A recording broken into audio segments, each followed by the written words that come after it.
여기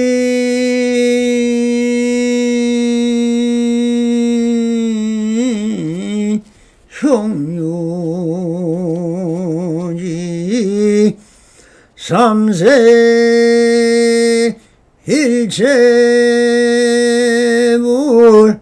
흥관 법계성이면 일체가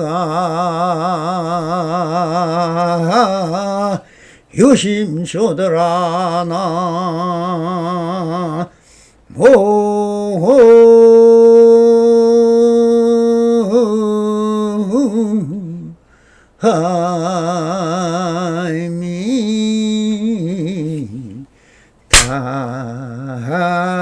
하이미타고 반갑습니다. 희망먹기 편만하신 우리 불보살님들과 오늘도 이렇게 불불상하옵니다. 평상심이 도입니다. 언제나 안심인명하셔서 본불볼락하옵소서. 바람이. 자, 오늘도 운문록 상근 상당대기 6-5번 무엇이 살리는 경계입니까? 한 스님이 운문선생에게 물었다. 가장 맛 좋은 제후가 무엇 때문에 독약이 됩니까? 여기서 한 스님이 물은 것은 무엇일까요? 바로 제후입니다. 글자로 보면은 맑은 술의 향기와 맛이 되지만 석종께서는 제후를 어떻게 설파하셨는지 한번 살펴보도록 하겠습니다. 정일아한교 제33권 39페이지 등법품에서 이렇게 설파하셨습니다. 비구들이여 또 두 종류의 사람이 있다. 어떤 것을 두 종류인가? 어떤 한 사람은 비구에게 찾아가 제루의 안부를 묻지만 다른 한 사람들은 비구들에게 찾아가 제루의 안부를 묻지도 않는다. 이 경우 절에 가는 사람이 가지 않는 사람보다 더 훌륭하니라. 비구들이여 두 종류의 사람이 있다. 어떤 사람의 두 종류인가? 어떤 한 사람은 비구에게 찾아가 지극한 마음으로 법을 듣지만 다른 한 사람은 비구에게 찾아가지도 지극한 마음으로 법을 듣지도 않는다. 이 경우 지극한 마음으로 법을 듣는 사람이 듣지 않는 사람보다 더 훌륭하니라. 비구들이여 또 두 종류의 사람이 있다. 어떤 사람은 두 종류인가? 어떤 사람은 능히 법을 관찰하고 받들어 가지만 외우지만 다른 한 사람은 법을 받들어 가지도 외우지도 못한다. 이 경우 법을 만들어 가지고 외우는 사람이 그렇지 않은 사람보다 더 훌륭하니라. 비구들이여 또 두 종류의 사람이 있다. 어떤 것을 두 종류인가? 어떤 한 사람은 법을 들으면 그 뜻을 이해하지만 다른 한 사람은 법을 듣고도 그 뜻을 이해하지 못한다. 이 경우 법을 들으며 이해하는 사람이 그러지 못하는 사람보다 더 훌륭하니라. 비구들이여 또 두 종류의 사람이 있다. 어떤 것이 두 종류인가? 어떤 한 사람은 법을 듣고 그 법을 성취하지만 다른 한 사람은 법을 듣지도 않고 법을 성취하지도 못한다. 이 경우 법을 듣고 법을 성취하는 사람이 그렇지 못하는 사람보다 더 훌륭하니라. 비구들이여 또 두 종류의 사람이 있다. 어떤 사람은 두 종류인가? 어떤 사람은 법을 들으면 그 수행을 감당하여 바른 법을 분별하고 보호해 가지만 다른 사람은 그 법을 수행하는 일을 감당하지 못한다. 이 경우 법을 수행할 수 있는 사람이 그 여러 종류의 사람 중에서 가장 높고 제일이니라. 마치 우유에서 낙이 생기고 낙에서 소가 생기며 소에서 제호가 생기며 제호가 제일이어서 어느 것도 따르지 못하는 것처럼 만일 어떤 사람이 수행을 잘하면 그의 책임자라서 아무도 따르지 못하느니라. 이것이 이른바 비구가 사람의 근성을 관찰한다는 것이다. 만일 어떤 사람이 이것을 알지 못한다면 그는 비구가 아니다. 비구로서 법을 듣고 그 뜻을 분별한다면 그건 재상이다. 이와 같이 비구는 사람들의 성질을 관찰해야 하느니라. 만일 비구가 이 7가지 법을 성취한다면 현세에서 즐겁고 함이 없을 것이요 탐욕과 번뇌가 끊어지고 의심도 없어질 것이다. 그러므로 비구니들이여 방편으로 구하여 이 7가지 법을 성취하도록 하라. 비구들이여 이와 같이 공부해야 하느니라. 그때 비구들은 부처님의 말씀을 듣고 기뻐하며 받들어 행하였다. 라고 적혀있듯이 여기서 부처님의 설법 내용은 공정과 부정의 예를 들었으나 이것은 분별심이며 차별심인 것입니다. 그러나 마음 공부를 하는 사람에게는 양변을 알고자 하는 것이 아니라 부처님의 중도 정견을 알아차리라는 것입니다. 이것은 바로 모든 상대성 원리로는 지금력이 있는 그대로일 뿐인 진리의 당시 진여를 깨닫는 것입니다.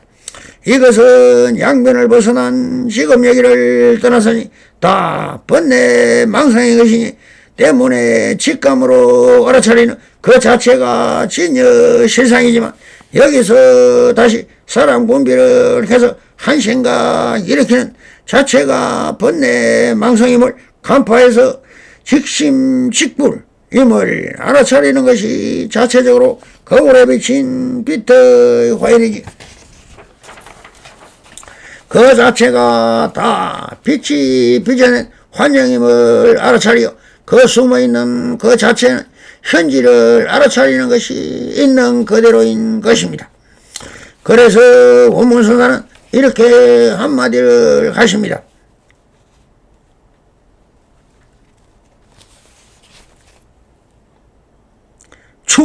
축이라고 했습니다.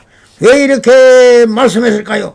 이것은 갑자 얼축에서 바른 안목이 아니다 라고 하고 계십니다. 조금 더 한마디를 붙인다면 이것은 깨달음이 아니라 해오적 논리라는 말입니다. 즉 체는 그대로 용이지만 용으로 바로 이것이 그대로 체인 해강반조의 물음이 아닌 것이라고 한 그대로 일축을 해버린다고 보아야 할 것입니다. 그러니 이 스님이 바로 알아채질 못하고 다시 이렇게 묻습니다. 무엇이 살리는 경계입니까? 라고 물었습니다. 여기서 살리는 경계는 무엇입니까? 활임금이라고 합니다. 여기서 활임금과 살임금에 대하여 좀 알아보고 가겠습니다. 활임금과 살임금, 금과 돈은 라는 것이 있습니다. 대부분 금이나 돈아 비슷하다고 보는데 한문으로는 칼금, 칼도자로 섬으로 모두가 칼이라는 뜻이죠. 그런데 양날금을 들어봤어. 양날도라는 말은 들어보지 못했지만 그래서 금과 도의 가장 큰 차이는 바로 날에 있다는 하네요. 금은 날카롭게 날렵한 양날로 이루어진 칼을 말하며 도는 무겁고 둔탁한 한쪽만 날이 선 상태의 칼을 말하고 있죠.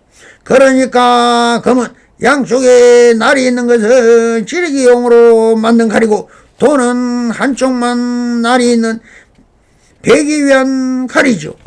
이 작은 칼을 말할 때 단급 또는 단도라는 말도 있어요. 무도는 몸과 마음을 닦는 수양을 통한 자기 성찰이지요. 게으름과 나태함, 그리고 태만과 자괴감, 교만, 욕망, 두려움, 거짓과 허망된 것과 자기 비하 등이 내 안에 있는 적이지요. 그래서 수많은 세월 동안 자기 자신과 끝없는 싸움을 수양이라 하지요. 단지 강해지기 위해 무도는 언제나 더 강한 상대에 위하여 패배하기 마련입니다. 왜냐하면 절대적인 강한 것은 존재하지 않기 때문이죠. 그러므로 수양이란 단지 강해지기 위한 무도가 아닌 자신을 갈고 닦아 보다 나은 인간이 되기 위한 무도가 되어야 하죠. 무도에 있어서 성부란 단순히 때리고 맺고 하는 것에 위하여 좌우되는 것이 아니라 그 칼을 쓰는 사람의 인격의 싸움도 포함되죠. 상대의 인격을 존중하는 칼을 쓸 때 우리는 그것을 활인검이라 하고 반대로 오로지 이기기만 하기 위한 칼, 상대의 인격도 심지어는 나 자신의 인격도 무시하는 칼을 쓸 때 그것을 살인검이라고 하죠. 그래서 살인검은 실질적이고 구체적이기 때문에 많은 사람들이 배우고 익히기가 쉽지만 활인검은 인격과 바탕 위에 세워지기 때문에 많은 수양이 필요한 것이죠. 근데 불교사에 성과 달마로 불리는 경어 스님이 있었어요. 그 스님이 큰 자제인 해월 스님이 부산 서남사에 계실 때 아주 의미 없는 일화가 있죠. 해월 스님은 대중법에 따라 나에게 사람을 살리는 활인검과 사람을 죽이는 사인검 두 자루의 명검이 있다고 말씀하셨습니다. 그러나 그 스님이 가지고 계시는 두 자루의 명검은 그 누구도 본 적이 없고 또 그 누구도 보여주신 적이 없었습니다. 그러다 보니 벨 속에 서있는 신비의 검이 되고 말았어요. 해월 스님이 가지고 있다는 천하명검에 대한 소문은 신도들의 입을 통해 널리 퍼져나갔죠. 그런데 얼마 뒤 경상남도를 담당하는 일본군 헌병대장이 새로이 부임하였습니다. 새로 부임한 헌병대장도 이 명검에 대한 소문을 듣고 매우 궁금해 하였죠. 그도 일본 무사 출신이라 검에 대해 조예가 깊은 사람이었어요. 그러나 한 번도 사람을 죽이고 살리는 명검에 대한 소리를 처음 들어봤죠. 궁금증이 발동한 헌병대장은 수하들을 대동하고 서남사를 찾았어요. 그러나 서남사에 도착하여 해월 스님을 직접 만나보니 기대와는 다르게 헌병대장은 적잖이 실망하였습니다. 명검을 지닌 선사라면 풍모도 우람하고 그럴듯하리라 상상했었는데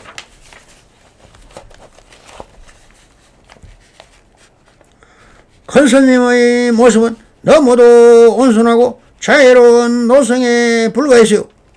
헌병대장은 실망감을 감추지 못하고 위험했게 물었어요. 스님께서 활인검과 사인검을 가지고 계신다기에 그걸 구경하러 왔습니다. 허허, 그런가요? 소승이 가지고 있는 것은 보잘것없는 것인데 먼 길을 오셨군요. 어서 그 검을 보고 싶습니다. 그런가요? 그럼 보여드릴 테니 소승을 따라오시죠. 그러면서 효울스님은 앞장서서 걷다가 대웅전 선돌 위에 웅금 올라섰죠. 헌병대장도 위험스럽게 몸짓을 하고 스님의 뒤를 따라 선벌리로 올라섰어요. 그 순간 스님이 몸을 돌려 돌아서더니 느닷없이 헌병대장의 뺨을 후리셨죠. 헌병대장은 순식간에 뺨을 얻어맞고 선벌 밑으로 굴러 떨어졌어요. 그러자 당하는 그를 큰 스님이 한 손을 내밀어 이렇게 세우고 말하였습니다. 방금 친 당신의 뺨을 때린 손이 죽이는 칼이고 지금 당신을 이렇게 세우는 손을 살리는 활임금이라고 하였다면, 불교의 생가에서는 스님들이 부모로부터 태어나기 전에 본래 면목인 한 물건을 가지고 오는데 이것이 무엇인가?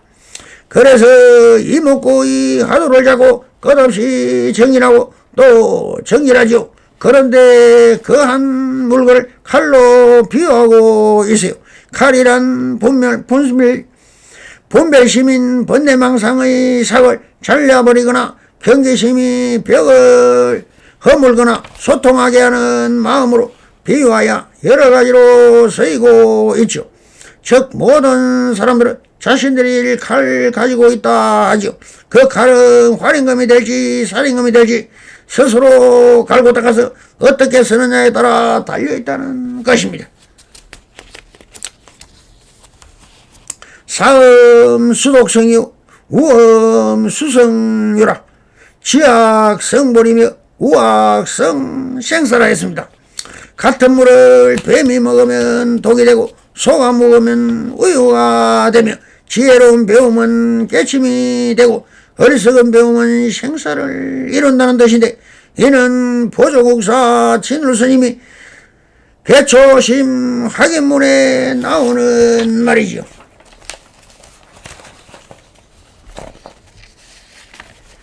즉 같은 법이라도 어떻게 배우고 활용하느냐에 따라 사람을 살리는 활임금이 될 수도 있고, 또 같은 법이라도 잘못 쓰면 생사를 벗어나지 못하는 중생의 살인금이 되는 것입니다. 그래서 법을 다루는 사람일수록 먼저 참인간이 되어야 하고 지성을 갖추어야 하며 활임금의 묘약과 살인금의 피폐를 살펴야 한다. 법은 종교에서 진리, 다름화로 통해야 하지요. 진리란 진실한 것을 말함이고요. 그래서 진실은 시나 여론몰이로 이루어지는 것이 아니요, 진리가 형평성을 이루면 이미 진리도 법도 아니고 오직 폭력일 뿐이지요. 불의가 판을 치는 사회, 정의가 상실되는 사회, 작금의 우리 현실은 활임금은 없고 살인금만 있는 것 같이 보이지만 저기 안타까울 뿐이네요. 그래서 칼의 사람을 죽이고 살 수 있던 글도 사람을 살리고 죽일 수도 있고 말도 사람을 살리고 죽일 수도 있다 하지요. 지금 그대는 어떤 칼을 갈가 닦고 쓰고 있습니까? 이 약동하는 세범에 함에 곰곰 생각해 보는 것도 좋을 듯 하네요. 라고 농진거사 조동열거사는 설명하고 있습니다. 이것은 논설이고 이치적으로 설명하는 것이지만 오직 본성을 가진 우리 인간들은 그 본성인 불성을 쓰면 활임금이 되는 것이며, 악이 악식인 악성을 쓰면 사임금이 되는 것입니다. 그런데 원문서들은 이렇게 말씀을 하십니다. 속으로 사람을 저버리지 않는 것이다라고 하십니다. 너무나 직설적인 말씀인 것입니다. 속으로 사람을 저버리지 않는 것은 무엇을 말씀입니까? 선지식은 오직 구호 중생입니다. 즉 중생을 구하고 보호하기 위하여 불타행을 하고 있는 선지식의 입장에서는 어리석은 중생을 한 명이라도 선문답을 통하여 번뇌망상에서 깨어나도록 활임금을 휘두르는 것입니다. 그래서 이렇게도 저렇게도 성기방패를 꿰뚫고 있는 것이니 이것이 바로 상대를 배식하지 않고 사람을 저버리지 않는 것입니다. 그렇게 식설적으로 가르쳐주는데 이제 한 스님은 또 이렇게 묻습니다.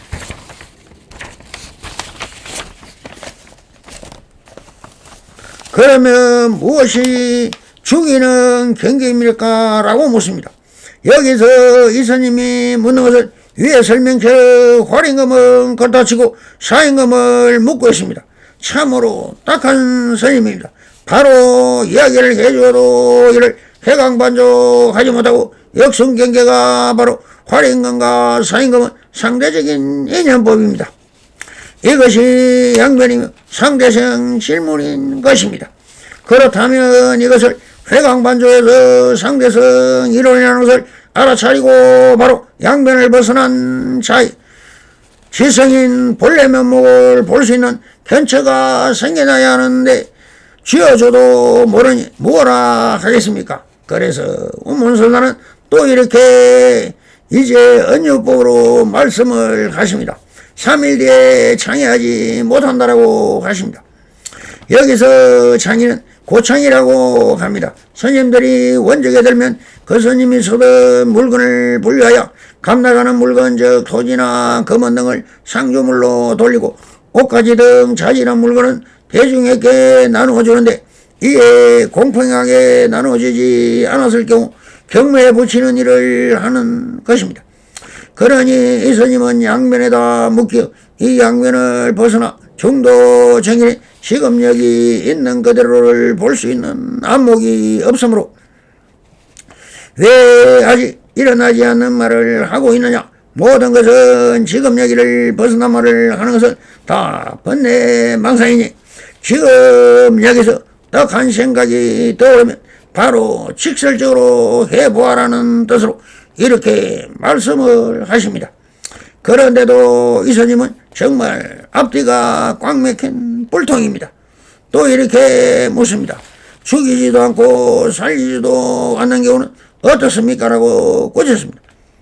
양변을 묻고 있습니다. 이것은 회광반조할 줄 모르니 더는 서문답을 해보아야 이 전체는 어쩔 수 없이 됩니다.